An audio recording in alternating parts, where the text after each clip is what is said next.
Ton amour passe en moi et je veux aimer comme toi. Ta lumière brille en moi et j'avance dans la joie. Combien de doutes. Bonjour à tous, c'est le groupe Oli. On avait à cœur de pouvoir vous en dire un petit peu plus sur les 10 titres qui composent l'album Croire en ce monde, vous raconter un peu les histoires, les anecdotes, les dessous de tout ça. Et pour ce nouveau podcast disponible en audio et en vidéo, on va vous parler de Donne-moi la main. Je t'écouterai, Seigneur, parle à mon cœur, veille sur mes matins, montre-moi demain. Je te suivrai, Seigneur, donne-moi la main. On vous invite à aller l'écouter du coup en streaming. Là, on a fait exprès de couper juste au moment du refrain. Pour cet album, on a bien bossé. On a bossé pendant 2 ans. Et du coup, on a essayé d'y mettre du sens, de faire quelque chose de professionnel. Est-ce qu'il y a quelqu'un qui veut nous raconter un peu l'histoire de ce chant et le sens qu'il y a derrière « Donne-moi la main » ? Pour la petite histoire, c'est un chant qu'on prend qu'on prenait et qu'on prend toujours, mais en ce moment un petit peu moins, qu'on prenait depuis super longtemps en temps de louange, en temps de prière avec les gens qu'on rencontre habituellement tous les week-ends et qu'on aimait beaucoup jouer, je pense. Je sais pas vous, mais c'était vraiment un chant qui nous avait marqué. Ça fait tellement longtemps que moi je saurais même pas dire la première fois où on l'a joué. Je pense qu'il aurait pu sortir dans l'album d'avant peut-être, enfin qu'il était déjà composé au moins un début. Finalement on l'avait gardé de côté, ça nous arrive beaucoup. Là il y a des chants qu'on n'a pas mis dans Croire en ce monde qui sortiront peut-être dans quelques mois. Peut-être pas. Et donc on l'a beaucoup joué, mais il y a eu besoin après de ce travail pour réussir à le mettre plutôt en chanson de studio et d'album. Et ça, vous avez beaucoup travaillé, les gars, dessus. Joseph et Geoffroy, pardon. J'ai bossé tout seul. Non, ouais, c'était un gros travail. D'abord, en fait, on a commencé par reprendre la grille d'accords pour qu'elle soit harmonieuse, qu'elle sonne bien. Et en fait, après, on a retravaillé. On avait mis au début le pré-refrain dans le refrain. Et ça faisait un peu moins sens. Et à un moment, on a décidé de séparer ces deux parties-là et de se dire, en fait, OK, on va simplifier tout ce qu'on fait et on va donner l'arrangement à quelqu'un d'autre. Parce qu'on se disait, si on veut garder tout le sens qu'on a mis dedans, qui est vraiment un chant où on essaie de se mettre en communion, en cœur à cœur avec Dieu, et là, on s'est dit, peut-être qu'il faut qu'on prenne de la distance et qu'on laisse quelqu'un se laisser porter par les paroles, par le sens vraiment de ce chant pour pouvoir arranger. Je pense que c'est ce qui a permis de faire cette petite bascule et du coup de décrocher le pré-refrain quand il y a combien de doutes avec le refrain. Puis pour le coup, c'est la difficulté d'un groupe comme nous qui n'avons jamais fait de studio avant. La première fois, c'était pour Au cœur de la fête. Et où, à l'inverse, par contre, ça fait 5 ou 6 ans qu'on anime des soirées dans les paroisses.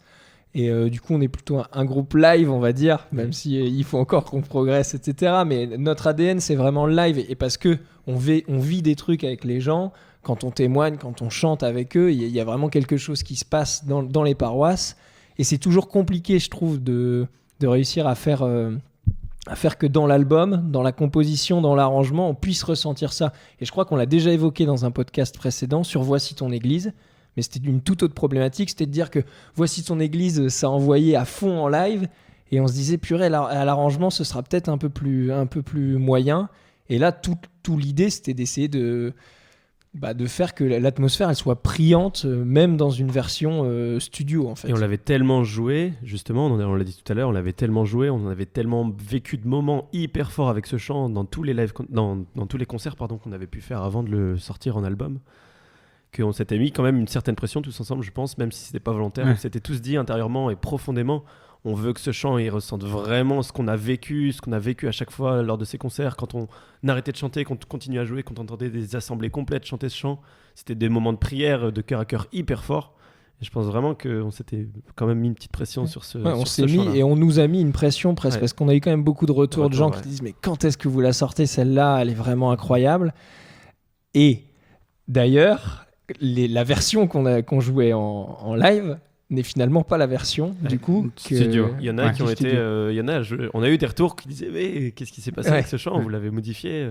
Au début, quand on nous modifie quelque chose dont on a l'habitude d'entendre, évidemment, on se dit non, j'aime moins. Et finalement, je pense que même nous, les premières fois qu'on a entendu la nouvelle version, Elle faisait pas l'unanimité du voilà, tout. Hein. la Ouais. première fois, Même c'était entre ça. nous. Par contre, elle était plus au service du message, C'est etc. Et à un moment même, on se demandait sur les paroles, est-ce que on ferait pas un chant qui soit un peu plus ouvert, donc moins chrétien, en changeant. Il y avait une phrase qui disait, tu me l'as dit tout à Je l'heure. t'écouterai, Seigneur. Voilà, je t'écouterai Seigneur, et on avait dit je t'écouterai Je et te après je te suis- suivrai sans peur. Et en fait, quand on a commencé à faire ce changement-là, on s'est dit non, mais en fait, cette chanson, c'est pas seulement une chanson d'amour tout court, c'est une vraie chanson d'amour dans notre vie de chrétien. Et je pense que c'est dans ce sens-là qu'on a voulu le faire. Et les modifications sont venues au service de cette. Ouais, ça c'est des de ces réflexions paroles. qu'on a, pour vous expliquer un petit peu, c'est des réflexions qu'on a depuis le début avec Loli, où on essaye, on chante notre foi, on est chrétien, on chante notre foi, on chante les valeurs qui nous animent, mais on essaye aussi de pouvoir toucher d'autres gens, de pouvoir peut-être ramener des gens qui seraient pas particulièrement touchés en entendant Seigneur, mais qui peut-être, s'ils avaient entendu Sans peur, auraient pu être touchés par le chant. Et donc c'est vraiment la question qu'on s'était posée, mais ce chant il est tellement tourné vers lui, on se disait on peut pas compliqué de faire l'édulcorer semblant. à ce point-là. Ouais, c'est vrai que cette discussion-là, il y a quelques images, il me semble, dans le documentaire où Ouais, on nous tout à entend fait. parler de ça. Et ça a été l'objet d'une longue discussion, effectivement, de Il y a des gens qui nous ont parlé, de dire mais c'est génial de pouvoir voir ce ce genre genre de Ah, discussion, de voir que vous posez ces questions-là. Mais c'est vrai que là, ce chant, il avait tellement été composé dans un truc de prière, on avait tellement vécu des choses fortes en live qu'on ne pouvait pas enlever le côté worship, parce que finalement, il devient presque un chant un peu worship à l'américaine. Ouais. Parce qu'il y a ce pont-là qui arrive, reste avec moi, qui est fort, avec la guitare électrique qui vient appuyer. Et on s'est dit, bon, bah finalement, voilà, il faut l'assumer à fond. C'est un des chants les plus worship qu'on ait jamais fait. Et il nous en faut aussi, en fait. Ouais. Carrément, c'est ça. Je crois qu'on a quelques petites anecdotes sur la composition de ce chant, au-delà du sens, du coup, de comment est-ce qu'on a fait pour composer, et aussi éventuellement la relation qu'on a eue avec Jérémy Thomas, du coup, la personne à qui on a donné cette composition. Et d'ailleurs, pour démarrer, Jérémy Thomas, on lui a donné la composition qu'on jouait en live, d'abord. Ouais. Et lui, alors qu'on s'était dit, il va nous arranger la version live, tout de suite, lui, il la sentait pas comme ça. Il a senti Il a autrement. pris sa guitare, et il l'a senti totalement autrement, et il a simplifié le refrain, et séparé le refrain et le pont. Ouais, il a quasiment fait de la composition. Enfin, il a retravaillé la composition. Bon, bien sûr, il nous a demandé notre accord avant de dire ouais, les gars, ça sera ça. Mais en effet, il a retravaillé cette composition. C'était intéressant ce travail-là parce que parfois on est un peu dans notre truc, dans notre bulle. On disait tout à l'heure, on a beaucoup bossé dessus. On avait bossé dans une salle juste à côté d'ici avec ce petit tableau noir qu'on voit au fond de la pièce. Et en fait, parfois, cette prise de recul encore plus que juste un jouer en concert ou la présenter à d'autres gens du groupe, ça fait du bien, quoi. Alors qu'on l'avait déjà fait avec nos proches au tout départ, mais c'est pas la même oreille. Jérémy Thomas, il a vraiment cette oreille de musicien et de musicien qui partage la même foi que nous et donc il y a une vision aussi des chants qu'on propose. Et on le disait tout à l'heure, on en a bien discuté. Puis finalement, cette chanson, elle continue à porter malgré les changements et on a hâte de pouvoir la produire comme ça en live maintenant, parce que finalement, on l'a pas encore produite avec ce pont, etc. sur le live. On n'a pas encore c'est vrai qu'on n'a pas encore eu cette chance-là. On n'en parlera peut-être pas sur le podcast du Plus Fou des Mystères, mais il y a eu aussi ce travail-là avec Jérémy Thomas, parce qu'on lui avait proposé soit le Plus Fou des Mystères, soit Donne-moi la main, parce que le Plus Fou des Mystères, on avait aussi du mal à l'arranger. Et il y a eu aussi des petits déclics de composition, et c'est ça qui fait la force aussi de cet album, c'est qu'on, depuis 2 albums maintenant, on s'entoure aussi de musiciens qui sont professionnels, d'ingénieurs qui sont professionnels, et du coup on a vraiment des retours, outre les retours de nos familles qui nous suivent depuis le début, on a aussi des retours des pros. Alors parfois on les prend pas, parfois on les prend, mais c'est toujours intéressant d'avoir aussi un peu de recul sur 2 ans de travail, parce que parfois on est convaincu, et pour le coup c'était un peu ça sur Donne-moi la main, on était convaincu qu'on tenait le bon bout, et on adorait la jouer en concert, et on se disait mais ça va être génial quand on va la sortir, les gens ils vont adorer. Et finalement on n'a pas fait ce choix-là. Et c'est l'occasion de remercier aussi encore Jérémy Thomas pour tout ce qu'il fait pour nous, ce qu'il a fait pour l'album. Et il y a quelqu'un d'autre qui nous a accompagnés, c'est plutôt en studio. On a eu des difficultés aussi en studio sur ce chant. C'est ce qu'on disait tout à l'heure. On l'attendait tellement, il était tellement important pour nous qu'on s'était mis une grosse pression. Et on enregistre à Bordeaux, vous l'avez peut-être vu dans le documentaire. Et vous avez vu aussi dans le documentaire, vous irez voir, qu'il y a un passage où on est avec Joseph dans le fauteuil dans le studio. Et on réécoute une phrase qui va sûrement vous paraître... il y a 2 versions, mais qui sont très similaires. Et nous, on voit des différences. Non, plutôt la première. Non, plutôt la deuxième. Plutôt la première. Mais c'était déjà la première. Ah, ok. C'est la même là. Ah, oui. On vous mettra une petite fiche pour ceux qui regardent sur YouTube et vous irez cliquer là-haut. Et on a passé, j'ai passé, moi qui lead le chant sur la version studio, on a passé une matinée à chercher, à produire, et puis finalement à dire on laisse de côté, il faut qu'on laisse reposer un peu et on reviendra dessus sur la fin. Finalement, on a gardé ces versions-là. Joseph est venu en lead avec moi, il y a eu vraiment des changements. Et là, c'est pareil, c'est l'aide de Jérémy du studio JMG Studio à Bordeaux qui nous a bien aidé à mettre du sens dans aussi la façon de chanter. C'est pas juste chanter des paroles qui veulent dire quelque chose, c'est les ressentir et essayer de faire passer l'émotion. On s'est arrêté. On s'est complètement arrêté complètement, aussi. Et la difficulté, elle n'était pas technique comme sur écoute où c'est du placement de paroles. Là, c'était vraiment de l'interprétation. Et encore une fois, cette pression qu'on avait, c'était de dire il faut qu'il soit bien interprété au-delà d'être bien joué et bien chanté. Ça se jouait à une petite intonation de voix. Puis une interprétation, en plus, c'est très personnel. Ouais. Parce que moi, c'était moi derrière Jérémy qui disait non, les gars, ça va pas. Alors que peut-être que Hugo derrière son micro le sentait bien. Et pour le coup, Hugo l'avait beaucoup travaillé et il s'était dit c'est comme ça que je dois le faire. Et nous, on le sentait pas comme ça. Moi, je l'avais pas composé comme ça, je le sentais pas comme ça. Et il y a eu un peu du coup des tensions parce que Hugo sentait derrière désemparer du micro que il avait peut-être pas fait le bon choix ou alors que ce choix-là il plaisait pas à tout le monde. Et moi derrière j'étais mal en me disant mais c'est Hugo, peut-être qu'il faut le laisser, peut-être qu'il a raison et qu'il faut que je m'y fasse. Et donc c'était très compliqué. Et Louis était en télétravail à ce moment-là et il est revenu le midi. Il s'est dit mais il a vu nos têtes. Et il s'est dit, mais qu'est-ce qui se passe, les mecs ? Qu'est-ce qui s'est passé ce matin ? Et du coup, on lui a un peu expliqué, mais on lui a dit que ça allait, que c'était pas grave, qu'il n'y avait pas non plus d'énormes embrouilles. On a déjà eu pire dans le groupe, il faut le dire. On est une bande de potes, mais du coup, une bande de potes, il y a des bons et des moins bons moments aussi. Et c'est ça aussi qui fait la force du groupe. Mais donc, c'était vraiment un moment compliqué. Et donc, le jour où je crois qu'on a entendu le premier mix, ça a vraiment fait quelque chose parce qu'on s'est dit ok, on l'a, un gros soulagement. On l'a. Ouais.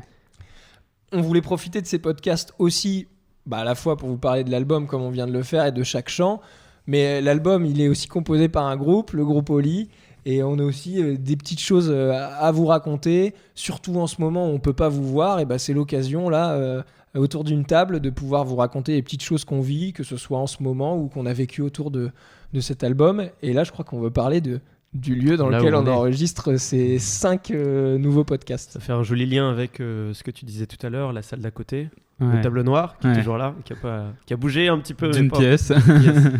Récemment, on nous a octroyé un nouveau local toujours dans le même endroit, à côté de la cathédrale à Lille. On s'est posé quelques semaines pour essayer de faire le mieux possible de cette salle. Elle était dans un état... correct, mais pour nous c'était pas suffisant, on voulait vraiment notre lieu cosy, notre lieu à nous. Et donc il y a quelques semaines on s'est rassemblés tous ensemble ici et on s'est permis de premièrement repeindre, comme vous pouvez le voir sûrement sur les différents angles de caméra. Parce que c'était couleur école, votre collège, vert pomme jaune, et jaune c'était pas fou. Et jaune crotte de nez. Non, mais c'était vraiment pas ouf. Ouais, pour l'instant, je pense qu'on est plutôt satisfait du résultat, même s'il y a d'autres travaux et d'autres aménagements qui risquent d'arriver. Et cette salle, elle n'est pas que pour les podcasts. C'est maintenant un peu le lieu où on se ressource déjà pour entre nous, en train de tisser nos liens. Parfois, on vient travailler. C'est l'avantage du télétravail. On a même installé le Wi-Fi. Et c'est aussi un lieu de travail musical où on s'est dit, avec un peu de recul, ça vaut le coup de vraiment bien bosser pour quand on va revenir bientôt, on l'espère, qu'on revienne vraiment fort avec en ayant travaillé le côté musical et en se disant on peut laisser un petit peu cet aspect musical de côté et laisser toute place à l'interprétation, ce dont on parlait juste avant sur Donne-moi la main. Et on se rend compte que ça a de plus en plus d'importance. D'où ce lieu très cosy pour bien bosser et se sentir bien dans notre musique pour ensuite en faire profiter et faire partager notre message, quoi. Ouais, parce que, comme pour les restaurateurs, pour qui la passion c'est de cuisiner, pour un groupe de musique ce qui nous lie en fait, c'est la musique, et de plus pouvoir jouer de la musique, il y a eu un moment où c'était un peu compliqué et où on essayait de sortir des trucs, faire des projets comme les podcasts, mais ça reste quand même pas de la musique. Et donc on s'est dit, il faut vraiment qu'on ait un lieu pour pouvoir se retrouver plus régulièrement, pour pouvoir travailler et aussi jouer ensemble de la musique, quoi. Oui, et puis là, on vous voit pas en ce moment, vous qui nous écoutez, mais on est toujours là, on travaille beaucoup. On s'est dit, c'est l'occasion de prendre un peu de temps entre nous, ici, dans la salle, juste des journées, pour vraiment travailler musicalement et essayer de vous produire quelque chose dans quelques mois, quelques semaines, on verra, de vraiment à la hauteur de cet album et du message qu'on veut porter aussi, de croire en ce monde.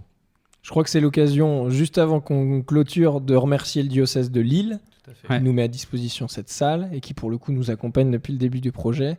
Et ça, c'est vraiment cool parce que sans eux, je pense qu'on galérerait à trouver un endroit pour répéter. Et donc, on a vraiment cette chance-là d'avoir un diocèse qui nous soutient et qui est à fond derrière nous pour ce projet. Maintenant que vous savez tout ou presque sur ce titre, je vous réinvite encore une fois à aller l'écouter entièrement sur Spotify, iTunes, Deezer, il y a quoi d'autre, Apple Music, Napster, et sur partout, YouTube. hein. Il est disponible aussi gratuitement sur YouTube, donc n'hésitez pas, c'est disponible sur toutes les plateformes. On mettra en ligne les podcasts sur Spotify une fois que les 10 seront sortis, mais sinon c'est rendez-vous tous les dimanches à 11h.